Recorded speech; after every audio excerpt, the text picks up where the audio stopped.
Hi everybody, welcome to setting up your course outlines. With these videos I only do one take, so when I make a mistake feel free to laugh, but I'm not doing another take. Okay, so anyway, we're going to go through the 7-step process to make your course outline. I'm going to walk you through the last course outline that I have to make, and then yeah. So first you can see this wonderful email from Dorianne, course outline exemplar. Type that into your search into your email, and this email will pop up. So we're going to open up that exemplar. And we're going to wait. Once it's open, you'll see the document. I like to make it fit screen, then you can see it a lot bigger. We're going to put this as the Canadian World Studies department.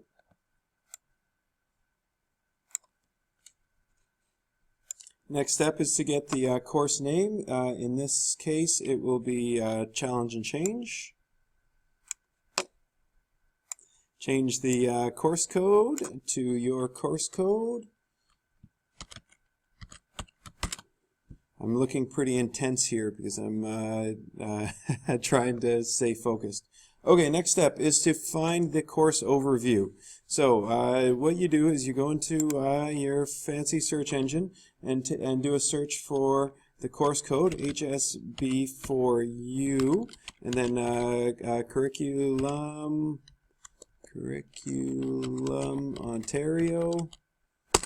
That's enough to get your document.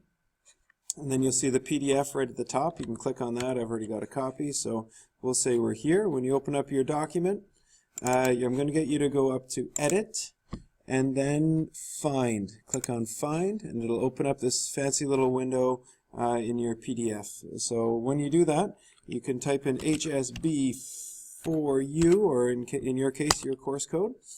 And there you go. It'll take you. You might have to hit it a few times to get right to the chunk in your curriculum document. This way is just quicker than doing it through Mama. We can talk about that another time, but this way works for everyone, and it'll be pretty quick. So anyway, highlight your text. Jump back to your document. Sorry. Trying to find my document. There we go. I've come across a bit of a problem, something that I forgot to do. Remember, no retakes, no problem. We're currently working in the exemplar, so I need you to go to File, make a copy of this, and then you're going to change the name to Hillcrest. That's where we work. Course outline. And then your course code, HSB4U for me. It'd be different for you. The important part here is you want to share it with the same people, so make sure that's checked. That means that it won't be private to yourself. It'll be shared across the board in this case, but most importantly for our school. So hit OK. And then you won't get in trouble. Don't worry, up until now you've been changing the exemplar. It's not a problem because it's just the exemplar. So we're going to move on from here. We have the department set up. We have the course name. We have the course code. We have the course overview, from what I understand. No, not yet. So you go back to your document and delete the one that you've just created. Jump back into your course and just copy word for word. If you have a newer PDF version of this, no problem. You're going to see it's going to copy. It's going to look really pretty. I like to indent mine using this arrow. Personal preference. Yeah, so if you have an older document, it's going to throw a whole bunch of lines in. You just have to hit delete until all the words join up. It's a little frustrating, but it only takes a couple of minutes, and you're only doing a max of 3 of these, so it's not a big deal. Okay, so we have the course overview. Now we have to work on the strands. So what we're going to do is we're going to jump back to our document. Close that one. And I'm going to pause this. Someone's coming to my... So back in my curriculum doc, this is where I do a little bit of math just to make the course outline look a little prettier. I want to have as many rows as I have overall expectations plus the strand name. So for example, A here, we have 1 for the strand, and then 4 for the overall expectations.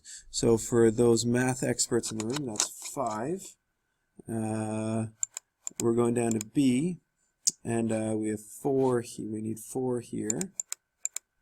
That's 9. And then we have another 4, that's 13. Getting into double digits there.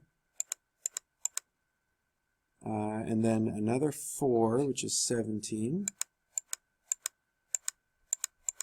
And that's it. So now we know that we're going to go here, and this is where we deviate a little bit. We're going to delete this, even though it's really nice. And we're going to put in our own table. So we'll jump in here, and we'll take a look under Table, Create Table. And we said we needed 17 rows, all the way down to 17, to 18 just in case, okay? And then two columns, and that looks nothing like the old one, but you'll see it's going to be nice. So in here, you're going to merge these ones, so you join them together like that, and then hit Merge Cells. Remember, if you miss one of my steps, pause it, go back about 10 seconds, and then you can watch it again, okay? So for that one, we took the cells, we joined them together, and right-clicked on it, and hit Merge. Okay, so next we're going to copy and paste all the information into it. Riveting stuff, if I do say so myself. Okay, so going back to A, just make sure you're still in the right course. This is the right course. So research skills and inquiry. You're going to call that A dot and research skills and inquiry. Oh, that looks beautiful, eh? And then you can do this quickly. A1, A2, A3, and I think there was an A4. And we're going to jump in there. Going to copy the part here. Some people like the colons, the semicolons. That's up to you. Great, you're doing great. We're on A2 right now. Going into A3, and then A4. Doing great. A4. Okay, and then we're going to do that merge thing again, where you join these two together, right-click, hit Merge Cells, and we're going to repeat that for B. I'm going to do that, then I'll start this video again. Okay, now we have everything set. We have all our strands and overall expectations set up beautifully. Try and get rid of spurious data like extra lines, and then you're set. So this auto saves, so you're totally safe there. The next step is to jump back into your drive. So I'm going to do that, and then I can explain, to get back into your drive, when you're in your Gmail, you just click on the app's telephone thing and jump into Drive, and this is you'll see a similar setup in yours. The next step is to find the wonderful document you just created, and I just created that one, but I also created that one, and that one. I'm selecting multiple by hitting Control. That helps you move lots of documents around at a time. You may as well do this once. If you only have one document in there, fantastic, just start with that. Take your documents and then click on these 3 wonderful little dots. Up here it says Move To, and now this is where it gets where you have to pay attention, okay? Right here it's showing you everything you have in your drive. You have to go back up to see the things on the left-hand side of your screen. So right here, we don't want to go into My Drive, we want to go into Shared With Me. Click on the little arrow, scroll down until you get to Hillcrest High School. That's the one that Dorian shared with us. Moving into Departments, find your department, and then move into that department, and then you'll see all these other course outlines that have been created by you or your colleagues. Click Move here. click yes because it's okay that you're changing the sharing settings when you move into there. Click OK, and you are done. All your file has been transferred over. So so that's it. Please send me some emails if you have any questions, and I'll be happy to help out as much as I can. Take care. Good luck. Oh, by the way, this software that you're using is really great for supply teachers. If you have a lesson that you want to give when you're away, leave this this type of file for your supply teachers. Really good for French immersion or language teachers who might get a supply who might not be an expert in the subject, language, things like that. Anyway, if you want to hear more about that, come see me. Take care.